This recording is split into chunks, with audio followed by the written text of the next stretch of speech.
दोस्तों, क्या आपने कभी सोचा है कि हमारे शरीर के अंदर छुपा हुआ डीएनए सिर्फ एक बायोलॉजिकल कोड है या ये असल में रहस्य का दरवाजा है? पिछले वीडियो में हमने देखा कि डीएनए हमारी पहचान का नक्शा है। यह हमारी ऊंचाई, रंग, स्वभाव, बीमारियां, यहां तक कि भावनाएं तक तय करता है। लेकिन जरा सोचिए, जिन प्राचीन योगियों और ऋषि मुनियों के पास कभी माइक्रोस्कोप नहीं था, वे मानो पहले से जानते थे कि इस दोहरी कुंडली में कोई गहरा रहस्य छिपा है। क्या उन्होंने बिना विज्ञान के ही डीएनए और कुंडलिनी योग के उस अदृश्य संबंध को पहचान लिया था? विज्ञान कहता है कि हमारी हर कोशिका का रहस्य एक दोहरी कुंडली सी घूमती डीएनए में छिपा है, और योग फुसफुसाता है कि हमारे भीतर भी एक ऐसी ही सर्पाकार ऊर्जा सोई पड़ी है, कुंडलिनी, जो जागते ही अनंत शक्ति को जगा सकती है। क्या यह केवल संयोग है या ब्रह्मांड के दो अदृश्य धागों का कोई गुप्त मिलन है? क्या यह सिर्फ इत्तेफाकर है या फिर डीएनए और कुंडलिनी दोनों एक ही रहस्य की दो भाषाएं हैं? यहीं से शुरू होती है हमारी असली यात्रा। साइंस बताता है कि डीएनए का काम सिर्फ उसके अनुक्रम तक सीमित नहीं है। एपिजेनेटिक्स दिखाता है कि हमारे विचार, भावनाएं और पूरा परिवेश जीन की गतिविधि को बदल सकते हैं। मतलब, जैसे ही आपकी सोच बदलती है, वैसे ही आपका डीएनए भी अलग ढंग से काम करने लगता है। यही तो कुंडलिनी योग हजारों साल से कह रहा है। ध्यान, प्राणायाम और गहरी साधना से भीतर का सोया हुआ कोड जाग उठता है। Cellular biologist doctor Bruce Lipton भी कहते हैं, आपका वातावरण, आपकी चेतना आपके डीएनए की अभिव्यक्ति को बदल सकती है। तो क्या ये योगियों का प्राचीन दावा सिर्फ रूपक नहीं, बल्कि उस वैज्ञानिक सच की झलक था जिसे आज हम एपिजेनेटिक्स कहते हैं?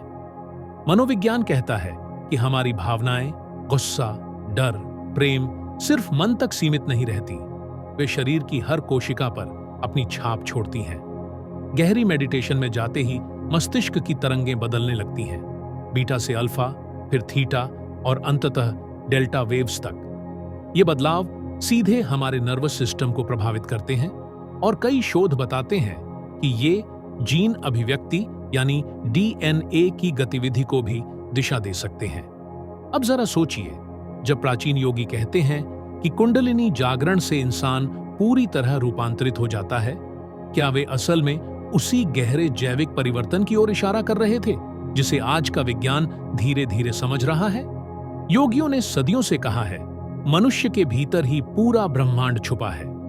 पद्मासन में बैठकर साधना करने वाले बताते हैं कि जब ऊर्जा मूलाधार से सहस्रार तक उठती है, एक नई चेतना जागती है, मानो उनकी दृष्टि उस अदृश्य संसार को देख सके जो आम आंखों से परे है।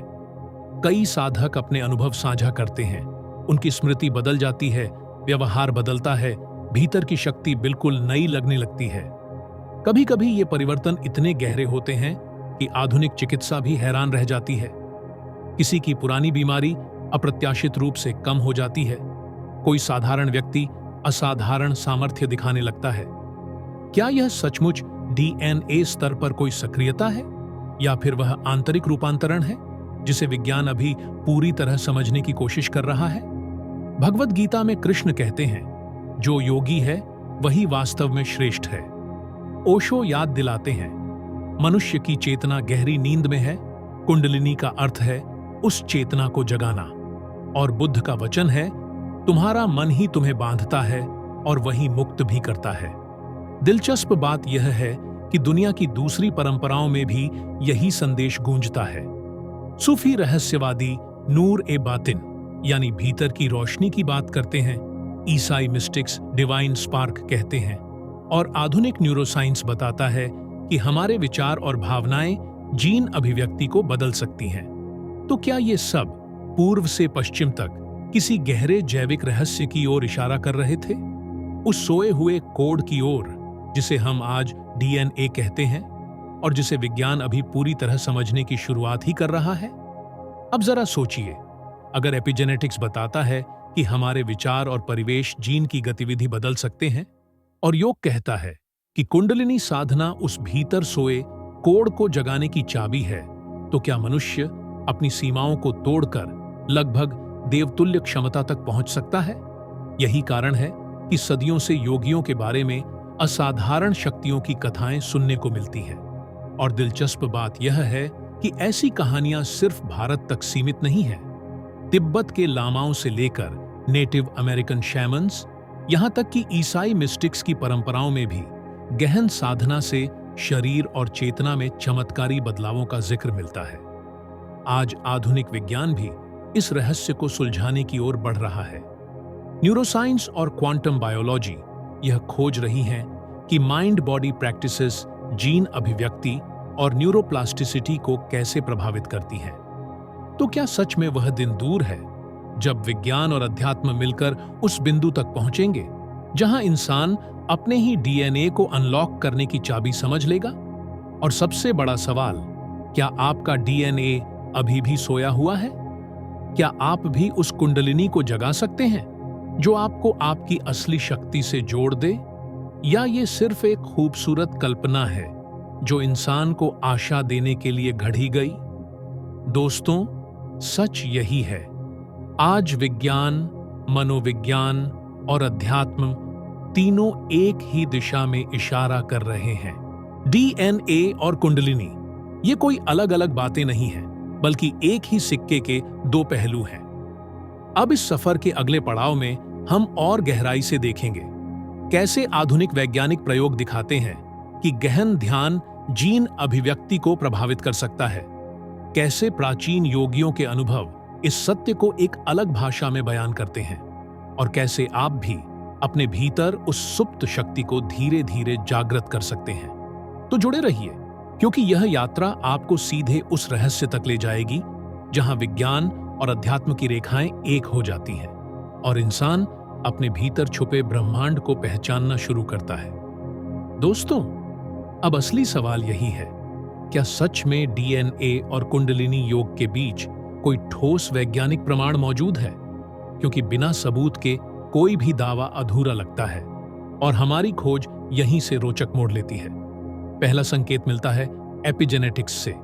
विज्ञान की यह शाखा बताती है कि डीएनए का मूल ढांचा तो वही रहता है, लेकिन हमारे विचार, भावनाएं और वातावरण तय करते हैं कि कौन से जीन सक्रिय होंगे और कौन से शांत रहेंगे। यानी कुछ जीन जिन्हें हम सोया हुआ कहते हैं, वे अनुकूल परिस्थितियों में सक्रिय हो सकते हैं, और तनाव या अस्वस्थ जीवन शैली से सक्रिय कुछ हानिकारक जीन को हम नियंत्रित भी कर सकते हैं। Cellular biologist doctor Bruce Lipton के शोध में यह दिखाया गया कि एक ही डीएनए जब अलग अलग पर्यावरणीय स्थितियों में रखा गया तो उसकी जीन अभिव्यक्ति में स्पष्ट अंतर दिखाई दिया।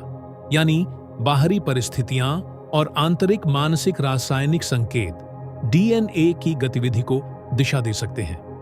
यह ठीक वैसा ही लगता है जैसा प्राचीन योगी कहते आए हैं कि ध्यान, प्राणायाम और साधना से मन और शरीर गहराई से रूपांतरित हो सकते हैं। वैज्ञानिक दृष्टि से हम यह नहीं कह सकते कि कुंडलिनी जागरण सीधे डीएनए को बदल देता है, लेकिन संभावना यही दिखती है कि गहन ध्यान जैसी प्रथाएं जीन अभिव्यक्ति को प्रभावित कर सकती है।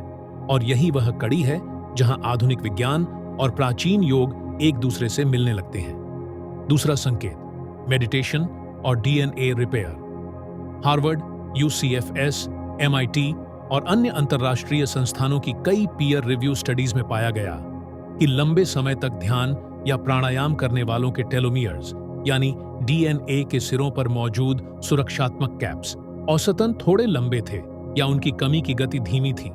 वैज्ञानिकों के अनुसार यह प्रभाव संभवतः तनाव हार्मोन और सूजन कम होने तथा कोशिकीय मरम्मत डीएनए रिपेयर पैथवेज में सुधार के कारण देखा गया। यह कोशिकीय स्तर पर धीमी एजिंग का संकेत देता है, लेकिन अमरता का प्रमाण नहीं है। ध्यान और प्राणायाम उम्र को रोकते नहीं, बल्कि तनाव और सूजन से जुड़े तंत्र को प्रभावित कर टेलोमियर्स की लंबाई में कमी की दर को धीमा कर सकते हैं। रोमांचक बात यह है कि यहां भी विज्ञान एक संतुलित राय देता है। प्रभाव हल्का है, पर इतना स्पष्ट कि दुनिया भर की प्रयोगशालाएं ध्यान, माइंडफुलनेस और डीएनए रिपेयर के इस अद्भुत संबंध को और गहराई से खोज रही हैं। तो क्या यही वह रहस्य है जिसे प्राचीन योगी अमृता या कुंडलिनी जागरण की भाषा में बयान करते थे? पक्का कहना अभी संभव नहीं, लेकिन संभावना इतनी मजबूत है कि आधुनिक विज्ञान और प्राचीन साधना दोनों अब एक ही रहस्य की तह तक पहुंचने की कोशिश कर रहे हैं। तीसरा संकेत, ब्रेन वेव्स और डीएनए। रूस और यूरोप की कुछ प्रयोगशालाओं में हुई प्रारंभिक स्टडीज में यह देखा गया कि जब कोई व्यक्ति गहरी ध्यान अवस्था में जाता है तो उसके मस्तिष्क की विद्युत तरंगें बीटा से अल्फा, फिर थीटा और डेल्टा स्पष्ट रूप से बदलती हैं। इन शोधकर्ताओं ने यह संभावना उठाई कि ऐसी बदली हुई ब्रेन वेव्स कोशिकाओं के भीतर डीएनए की कॉपी करने और मरम्मत करने की प्रक्रिया पर असर डाल सकती है।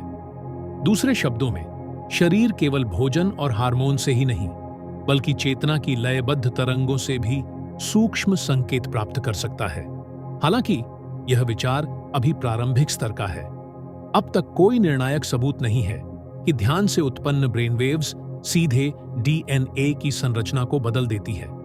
लेकिन न्यूरोसाइंस और बायोफिजिक्स की नई खोजें दिमागी तरंगों और कोशिकीय संचार के बीच गहरे संबंधों को तेजी से उजागर कर रही हैं। तो क्या यह वही पुल है जहां प्राचीन योगियों का चेतना से रूपांतरण और आधुनिक आणविक विज्ञान एक दूसरे से हाथ मिलाते हैं? सिद्धांत अभी खोज के चरण में है, पर संभावना इतनी रोचक है कि दुनिया भर की प्रयोगशालाएं इस रहस्य को समझने में लगी है। चौथा संकेत, मंत्र कंपन। आपने शायद सुना होगा कि मंत्रों का जाप सिर्फ मन को नहीं, हमारे शरीर और जीन को भी प्रभावित कर सकता है। रूस के बायोफिजिसिस्ट प्योत्र पीटर गारियायेव और उनकी टीम ने एक दिलचस्प प्रयोग किया। उन्होंने पाया कि मानव डीएनए माइक्रो लेजर, ध्वनि तरंगों और प्रकाश तरंगों, साउंड वेव्स और लाइट वेव्स पर प्रतिक्रिया करता है, और कुछ परिस्थितियों में उसकी संरचना में अस्थायी बदलाव भी दर्ज हुए। यह खोज रोमांचक है, लेकिन आधुनिक वैज्ञानिक समुदाय इसे प्रारंभिक और विवादित मानता है। अब तक कोई निर्णायक प्रमाण नहीं है कि मंत्र जप या विशेष ध्वनि तरंगें सीधे मानव डीएनए को स्थायी रूप से बदल देती हैं। हालांकि कई नए अध्ययन यह दिखा रहे हैं कि ध्वनि आधारित कंपन जैसे चांटिंग या साउंड थेरेपी तनाव हार्मोन, नर्वस सिस्टम और कोशिकीय संचार को प्रभावित कर सकते हैं। तो क्या यही कारण है कि प्राचीन योगियों ने मंत्र और नाद योग जैसी साधनाएं रची? पक्का कहना मुश्किल है, पर संभावना इतनी दिलचस्प है कि दुनिया भर की प्रयोगशालाएं अब यह समझने की कोशिश कर रही हैं कि ध्वनि, चेतना और डीएनए के बीच यह रहस्यमय संवाद आखिर कितना गहरा है। पांचवां संकेत, कुंडलिनी एनर्जी और नर्वस सिस्टम।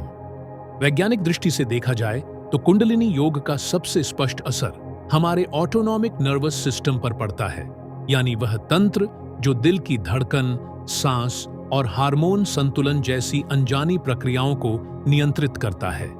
गहरी प्राणायाम और ध्यान से सिंपैथेटिक फाइट ओएनआर फ्लाइट और पैरासिम्पैथेटिक रेस्ट एंड डाइजेस्ट दोनों सिस्टम की गतिविधि में मापने योग्य बदलाव दिखे हैं। कई पीयर रिव्यू स्टडीज बताती हैं कि इन बदलावों से तनाव हार्मोन, न्यूरोट्रांसमीटर और जीन अभिव्यक्ति, यानी कौन से जीन सक्रिय होंगे, प्रभावित हो सकते हैं।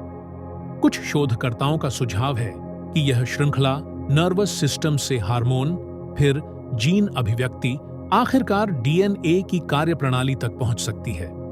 लेकिन यह विचार अभी संभावना के स्तर पर है। सीधे डीएनए बदलने का कोई निर्णायक प्रमाण नहीं है।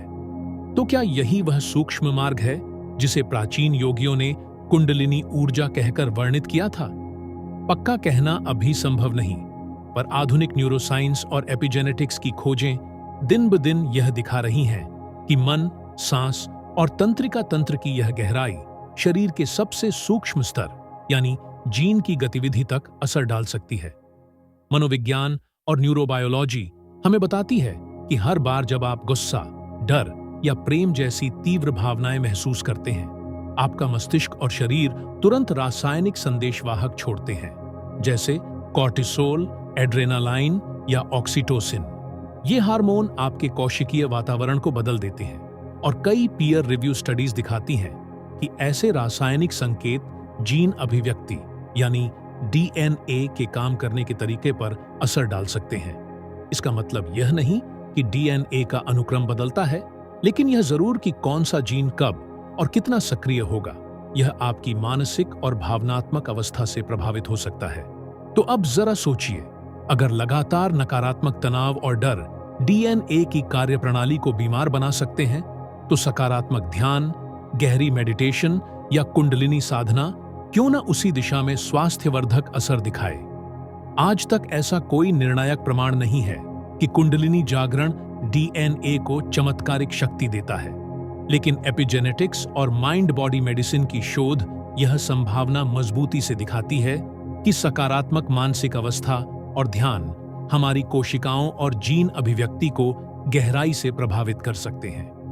कुंडलिनी को प्राचीन योगियों ने सोई हुई सर्प शक्ति कहा और आधुनिक विज्ञान ने डीएनए को कुंडलीदार डबल हेलिक्स का नाम दिया। दोनों का प्रतीक अद्भुत रूप से मिलता है, सर्प की कुंडली।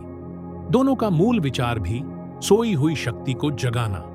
तो सवाल उठता है, क्या यह सिर्फ संयोग है या सच में प्राचीन ऋषि, योग और आधुनिक विज्ञान किसी गहरे सत्य की ओर इशारा कर रहे हैं? अब तक कोई ठोस वैज्ञानिक प्रमाण नहीं है कि कुंडलिनी और डीएनए एक ही शक्ति हैं, लेकिन प्रतीक और अनुभव का यह मेल विज्ञान और अध्यात्म की एक अनोखी संभावना दिखाता है।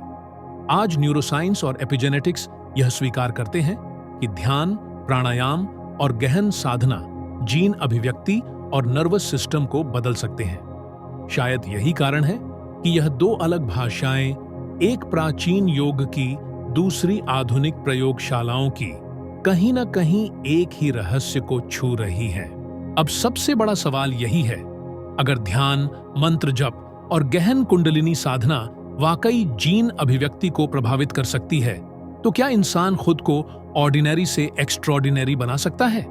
क्या हम सबके भीतर छुपा हुआ कोई गॉड कोड, एक सुप्त जैविक क्षमता धीरे धीरे सक्रिय हो सकता है? क्या यही डीएनए एक्टिवेशन उस रहस्य का आधुनिक नाम है जिसे प्राचीन ग्रंथों ने मोक्ष, निर्वाण या सेल्फ रियलाइजेशन कहा? आज की तारीख में कोई निर्णायक वैज्ञानिक प्रमाण नहीं है कि ध्यान या मंत्र जप सीधे डीएनए के अनुक्रम को बदल देते हैं, लेकिन एपिजेनेटिक्स, न्यूरोसाइंस और माइंड बॉडी मेडिसिन यह संभावना जरूर दिखाते हैं कि गहरी साधना हमारे जीन की अभिव्यक्ति, नर्वस सिस्टम और हार्मोनल संतुलन पर गहरा असर डाल सकती है, और यही असर हमें मानसिक, शारीरिक और भावनात्मक रूप से असाधारण बना सकता है। दोस्तों, कहानी यहीं खत्म नहीं होती। आने वाले हिस्सों में हम देखेंगे कैसे प्राचीन योगियों ने हजारों साल पहले जीन जैसी भीतर की भाषा को पहचान लिया था, कैसे आध्यात्मिक साधना इंसान में अद्भुत परिवर्तन ला सकती है, और कैसे आधुनिक विज्ञान धीरे धीरे उस रहस्य को पकड़ने की कोशिश कर रहा है जिसे प्राचीन ऋषि मुनियों ने अपने अनुभव से महसूस किया था। दोस्तों, विज्ञान ने हमें प्रूफ दिया कि डीएनए हमारे विचारों, भावनाओं और साधना से प्रभावित हो सकता है, लेकिन सवाल है, क्या इस बात को किसी ने जीकर दिखाया है? क्या योगियों और संतों का जीवन इस वैज्ञानिक सत्य की गवाही देता है? आइए चलते हैं योगियों के अनुभवों की उस अद्भुत दुनिया में। योगी मत्स्येंद्रनाथ और गोरखनाथ भारत की नाथ परंपरा में कहा जाता है कि योगी मत्स्येंद्रनाथ और उनके शिष्य गोरखनाथ ने गहन कुंडलिनी साधना से असाधारण शक्तियां प्राप्त की। कथाओं में वर्णन मिलता है कि उनका शरीर साधारण मनुष्यों जैसा नहीं रहा। वे वर्षों तक अत्यल्प भोजन और बहुत कम नींद में भी जीवित रह सकते थे, मानो उनके भीतर कोई अनदेखा ऊर्जा स्रोत जाग चुका हो। अगर इसे विज्ञान की भाषा में देखें तो हम कह सकते हैं कि यह मानो उनकी जैविक प्रणालियों, हार्मोन, नर्वस सिस्टम और जीन अभिव्यक्ति का एक गहरा रूपांतरण रहा होगा। कुछ शोध यह संभावना जरूर दिखाते हैं कि दीर्घकालिक ध्यान और साधना शरीर की मेटाबॉलिज्म और जीन अभिव्यक्ति को प्रभावित कर सकते हैं, लेकिन ऐसा कोई निर्णायक प्रमाण नहीं है जो इन ऐतिहासिक कथाओं को पूरी तरह वैज्ञानिक सिद्ध करे। फिर भी ये अनुभव हमें यह सोचने पर मजबूर करते हैं, क्या प्राचीन योगियों ने उस आंतरिक ऊर्जा को व्यवस्थित साधना से जागृत कर लिया था जिसे आज का विज्ञान बस समझना शुरू कर रहा है? स्वामी विवेकानंद ने कहा था, मनुष्य अनंत शक्तियों का भंडार है, वह शक्ति उसके भीतर सोई है। योग उस शक्ति को जगाने का साधन है। कथाओं में आता है कि जब उनके गुरु श्री रामकृष्ण परमहंस ने उन्हें समाधि का अनुभव कराया तो विवेकानंद ने महसूस किया, उस पल मुझे लगा कि ब्रह्मांड का हर कण मेरे भीतर है। यह अनुभव हमें सोचने पर मजबूर करता है, क्या उस क्षण उनकी चेतना ने शरीर और इंद्रियों की सामान्य सीमाओं को पार कर लिया था? विज्ञान की दृष्टि से यह कहना कठिन है कि उनकी चेतना ने वास्तव में डीएनए की सीमाएं तोड़ दी, लेकिन आधुनिक न्यूरोसाइंस यह जरूर दिखाता है कि गहन ध्यान और रहस्यमय आध्यात्मिक अवस्थाएं मस्तिष्क की तरंगों, हार्मोनल संतुलन और जीन अभिव्यक्ति तक में मापने योग्य बदलाव ला सकती हैं। तो क्या स्वामी विवेकानंद का वह अद्वितीय अनुभव उसी गहरे जैविक और चेतनात्मक परिवर्तन का संकेत था जिसे आज का विज्ञान बस समझना शुरू कर रहा है? योगी श्री अरविंद कहा करते थे, मानव जाति अभी अधूरी है। साधना और कुंडलिनी जागरण से डीएनए के नए स्तर खुलेंगे और एक नया मानव जन्म लेगा। वे इस अवस्था को सुपरमाइंड कहते थे, यानी इंसान का अगला चरण, जहां चेतना और बुद्धि आज की सीमाओं से कहीं आगे बढ़ जाएगी। अब सवाल उठता है, क्या यह विचार वास्तव में आने वाले समय में डीएनए एक्टिवेशन से जुड़ा है? क्या साधना और गहरी चेतना अभ्यास मानव जाति को किसी नई प्रजाति की ओर ले जा सकते हैं? आधुनिक विज्ञान अभी इतनी दूर तक नहीं पहुंचा है, फिर भी एपिजेनेटिक्स और न्यूरोबायोलॉजी यह दिखा रहे हैं कि गहन ध्यान और जीवन शैली परिवर्तन जीन अभिव्यक्ति और मस्तिष्क की संरचना पर असर डाल सकते हैं। लेकिन यह असर नई प्रजाति बनाने जैसा नहीं, बल्कि धीरे धीरे विकसित होने वाले बदलावों तक सीमित है। फिर भी श्री अरविंद का सुपरमाइंड का सपना हमें यह सोचने पर मजबूर करता है, क्या आध्यात्मिक साधना और आधुनिक विज्ञान किसी ऐसे भविष्य की ओर इशारा कर रहे हैं जहां मनुष्य अपने भीतर की अज्ञात क्षमताओं को पहले से कहीं गहराई से खोज पाएगा? ओशो कहते थे, कुंडलिनी का अर्थ है चेतना का बीज अपने फूल तक पहुंचना। उनके अनुसार जब ऊर्जा मूलाधार से उठकर सहस्रार तक पहुंचती है तो इंसान के भीतर छुपे गहरे कोड, मानो डीएनए के सोए हुए हिस्से, सक्रिय होने लगते हैं। ओशो अक्सर याद दिलाते थे, तुम वही हो जिसे बनने की तुमने खुद को अब तक अनुमति नहीं दी। यह बात सुनकर सवाल उठता है, क्या यह सच में जीन अभिव्यक्ति का रूपक है? आधुनिक न्यूरोसाइंस और एपिजेनेटिक्स बताते हैं कि गहन ध्यान और साधना से मस्तिष्क की तरंगें, हार्मोनल संतुलन और जीन की गतिविधि में बदलाव आ सकते हैं, पर सीधे डीएनए बदलने का कोई निर्णायक प्रमाण अभी नहीं है। फिर भी ओशो की यह व्याख्या विज्ञान और अध्यात्म के उस संगम की ओर इशारा करती है जहां आंतरिक साधना और आधुनिक अनुसंधान एक ही रहस्य को अलग भाषाओं में बयान कर रहे हैं। तिब्बती योगी बर्फ में गर्मी का रहस्य वैज्ञानिक प्रयोग बताते हैं कि तिब्बती योगी कड़कड़ाती ठंड में भी अपने शरीर का तापमान नियंत्रित कर सकते हैं। हार्वर्ड और स्टैनफोर्ड जैसी यूनिवर्सिटियों के शोध में पाया गया कि गहरी ध्यान अवस्था में उनका शरीर मापने योग्य हीट एनर्जी पैदा करता है। सामान्य विज्ञान के लिए यह लगभग असंभव लगता है, फिर भी प्रयोगशाला के उपकरणों ने उनके शरीर की इस अद्भुत क्षमता को दर्ज किया। कुछ शोधकर्ताओं का मानना है कि यह शक्ति कुंडलिनी साधना और ऑटोनॉमिक नर्वस सिस्टम पर गहरे नियंत्रण का परिणाम हो सकती है, जहां श्वसन, हार्मोन और मस्तिष्क तरंगों में बदलाव शरीर की ऊष्मा उत्पादन प्रक्रिया को सक्रिय करते हैं। हालांकि अब तक ऐसा कोई निर्णायक प्रमाण नहीं है कि यह प्रभाव सीधे डीएनए को बदल देता है, पर यह जरूर दिखाता है कि ध्यान और साधना हमारे नर्वस सिस्टम और जीन अभिव्यक्ति दोनों को प्रभावित करने की संभावना रखते हैं। तो क्या यही वह रहस्य है जिसे प्राचीन योगियों ने कुंडलिनी जागरण का नाम दिया और जिसे आधुनिक विज्ञान अब मापने की कोशिश कर रहा है? अब जरा अध्यात्म की ओर लौटते हैं। भगवद गीता कहती है, योगी वही है जो अपने भीतर परमात्मा से जुड़ जाए। बुद्ध ने कहा, पूरा जगत तुम्हारे भीतर है, उसे पहचानो। और महावीर का संदेश था, आत्मा में अनंत शक्ति है। क्या ये तीनों ही वचन एक ही ओर इशारा नहीं करते कि इंसान के भीतर कोई ऐसा कोड है जो सिर्फ जैविक नहीं बल्कि दिव्यता का संकेत देता है?